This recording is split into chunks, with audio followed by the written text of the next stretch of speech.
અત્યારે તમે રખડી ખાવામાં મજા આવશે, બાઇક ઉપર ફરવામાં મજા આવશે, પાનના ગલે બેસવાની મજા આવશે, પછી સોસાયટીના નાકા ઉપર બેસવાની મજા આવશે, આખો દિવસ 2020 વન ડે ઇન્ટરનેશનલ જોવાની મજા આવશે, એની ચર્ચા કરવાની મજા આવશે, આ મફતિયું ઇન્ટરનેટ આવ્યું છે એનું 2-4 કલાક જોવાની મજા આવશે.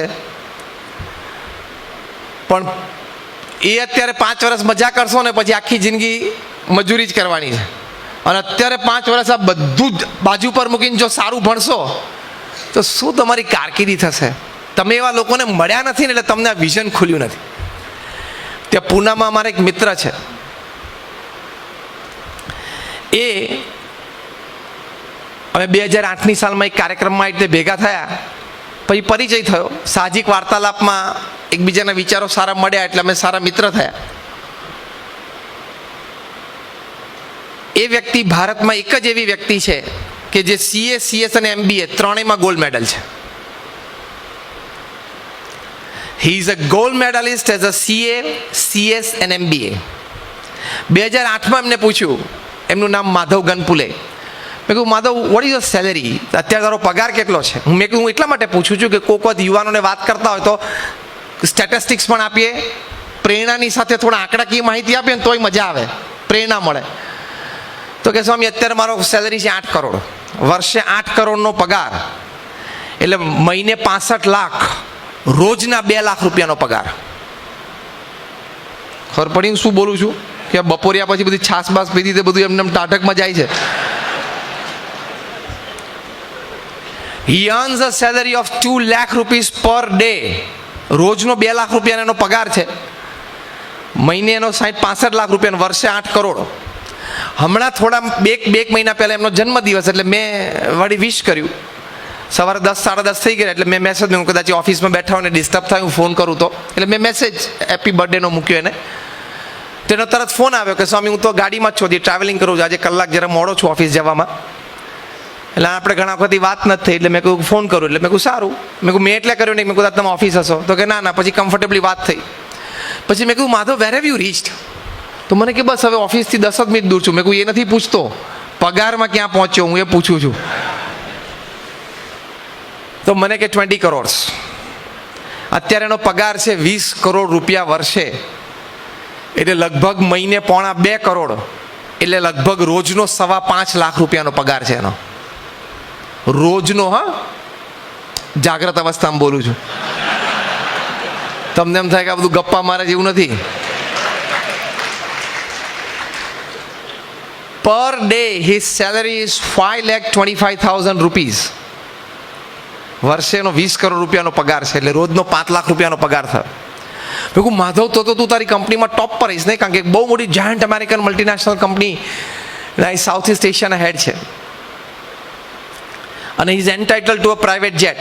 એને ક્યાંક પૂનાથી બહાર જવું હોય, સિંગાપુર જવું હોય, સિડની, કારણ કે આખા સાઉથ ઇસ્ટ એશિયા સંભાળતા હોય, અને કોઈક વખત એને પ્રતિકૂળતા હોય એવા કામમાં એ કમર્શિયલ એરલાઇન પકડી ના શકે, તેને સેક્રેટરીને કહી દે એટલે ફોન કરી દે તો ચાર્ટર ફ્લાઇટ એની માટે બુક થઈ જાય, અને પૂનાથી સિંગાપુર, પૂનાથી ઓસ્ટ્રેલિયા ચાર્ટર ફ્લાઇટમાં પણ એકલા જઈ શકે. કંપની એનું 30-40-50 લાખનું પેમેન્ટ તરત કરી નાખે, એટલી એની પાસે સત્તા છે. તો મેં પૂછ્યું, you must be at the top ને, તું અત્યારે સૌથી પગારમાં તારી કંપનીમાં નંબર 1 આવીશ? મને કે ના, હું તો 7મા નંબરે છું, પગારની દ્રષ્ટિએ મારો 7મો નંબર છે. My god, who is at the top? તો કે અમારો વર્લ્ડ CEO બેસે છે દુબઈમાં, એ નંબર 1 છે પગારમાં. મેં કહ્યું એનો પગાર કેટલો છે? તો કે 180 કરોડ રૂપિયા વર્ષે. આવી 10 વર્ષ નોકરી કરી તો મજા આવી જાય કે નહીં? હસો છો પણ એવી મહેનત કરવી પડે. પછી કે આજે તો આખો દિવસ સેમિનારમાં 2 પ્રવચન સાંભળવાની એટલું બધું મગજ થાકી ગયું છે ને, જીઓ ખોલ કે એમાં કશું નહીં થાય, એમાં તારું કશું નહીં વળે, એમાં તારે 10,000ની નોકરી જ કરવાની છે, 8,000ની 6,000ની, બાકી તારું કંઈ નથી થવાનું એમાં. 180 કરોડનો પગાર વર્ષે, એટલે મહિને 15 કરોડ, રોજનો 50 લાખ રૂપિયાનો પગાર, 50 લાખ રૂપીઝ પર ડે. ખબર પડે છે ને શું આંકડા બોલું છું? રોજનો 50 લાખ રૂપિયાનો પગાર. આ વાત તમે કોઈ દિવસ પહેલા સાંભળેલી? આમ હા કે નામ ટ્રુથફુલી કહો. તો આ તો હજી મેં નાની વાતો કરી છે, હજી મોટી તો બહુ બાકી છે. આ તો હું જેને પર્સનલી મળ્યો છું, મેં એને રૂબરૂ જોયા છે અને મારા મિત્ર છે એની હું વાત કરું છું કે એનો રોજનો 50 લાખ રૂપિયાનો પગાર છે. તમે ઇમેજિન તો કરો, રોજનો 50 લાખ રૂપિયાનો પગાર એટલે એ વ્યક્તિ, એની બુદ્ધિ શક્તિ, એનું ભણતર, એ જે કામ કરતા હશે, જે લેવલે નિર્ણયો લેતા હશે, જે લેવલના લોકોને મળતા હશે.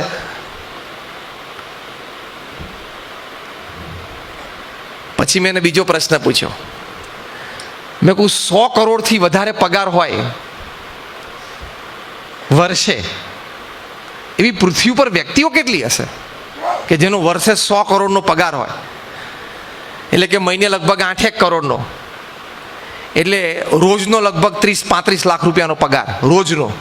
રોજનો 30 લાખ રૂપિયાનો પગાર એવી વ્યક્તિઓ પૃથ્વી ઉપર છે કેટલી? તે માધવ ગનપુલે મને કે 10,000 વ્યક્તિઓ એવી છે. 10,000 વ્યક્તિઓ એવી છે જે પૃથ્વી ઉપર જેનો રોજનો પગાર આટલો છે. હવે દુનિયામાં સૌથી મોટો પગારદાર વ્યક્તિ છે ને, ઓરેકલ કંપનીના CEO છે, લેરી એલિસન. તમે નેટ ઉપર હવે પેલું જે ખોલો ને હાંજ પડે, એમાં ઓરેકલ નાખજો. ઓરેકલ કંઈક આવી વસ્તુ શોધો ને તો કંઈક પ્રેરણા મળે. ઓરેકલ સોફ્ટવેર કંપની છે એ નાખજો ને એના CEO છે લેરી એલિસન. એની પ્રોફાઇલ તમે જોજો, એનો પગાર તમે જોજો. લગભગ $300-400 મિલિયન એવરેજ છે છેલ્લા 10-12 વર્ષની એની. એટલે 1,800-2,000 કરોડ રૂપિયાનો પગાર દર વર્ષે છે એનો. ખબર પડી હું શું આંકડો બોલ્યો? એના 10 વર્ષ તો ખાલી પગાર ભેગા કરે ને તો આ તમારું અડધું સાબરકાંઠા ને બનાસકાંઠા બધું ખરીદી લે. 2,000 કરોડ રૂપિયાનો વાર્ષિક પગાર છે. 365 દિવસ, 400 દિવસ ગણો ધારો કે, તો 400 અને આ બાજુ 2,000 કરોડ. રોજનો 5 કરોડ રૂપિયાનો પગાર, રોજ પર ડે. સાંજે 5 વાગે એટલે 5 કરોડ.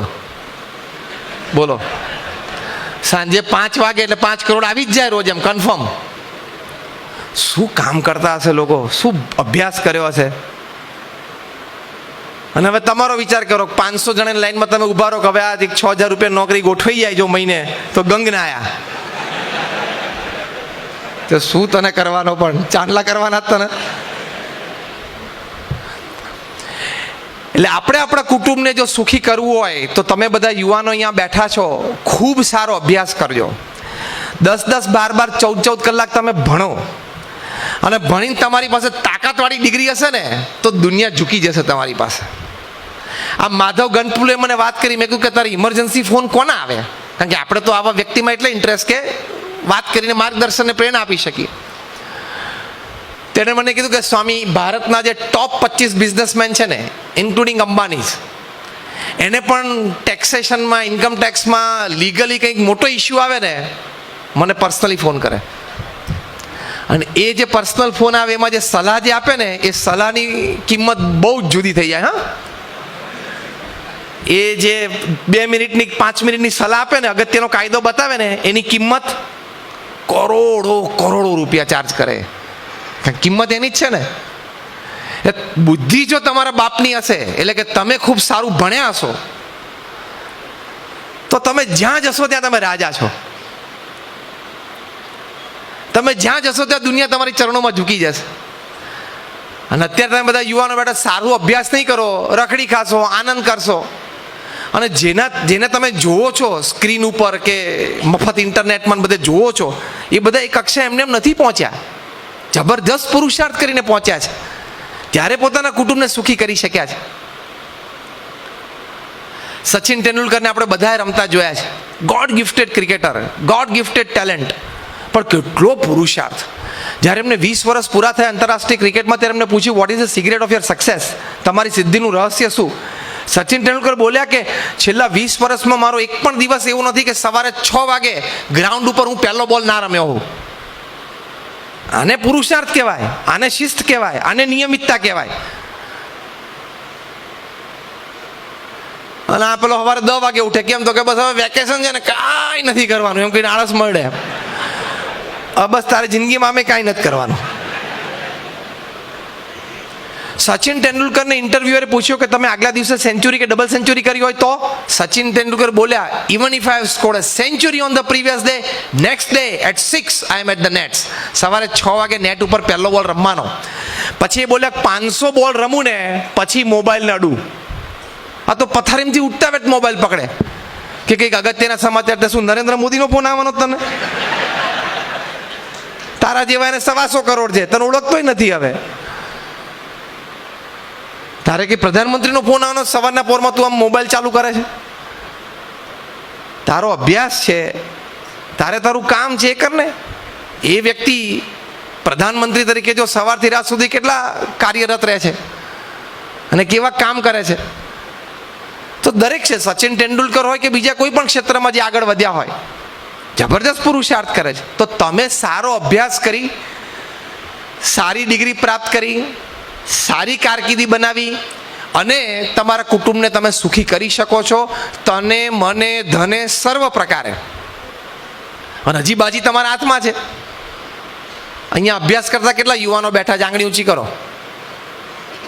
હા, કેટલા? લગભગ બેસનારા બધા 90%. તો બાજી હજી તમારા હાથમાં છે, હજી કરી શકો છો, હજી આ વસ્તુ મળી શકે છે. તો એ રીતે આપણે થોડોક પ્રયત્ન કરવાનો, તો આપણું કુટુંબને આપણે ખૂબ સુખી બનાવી શકીએ.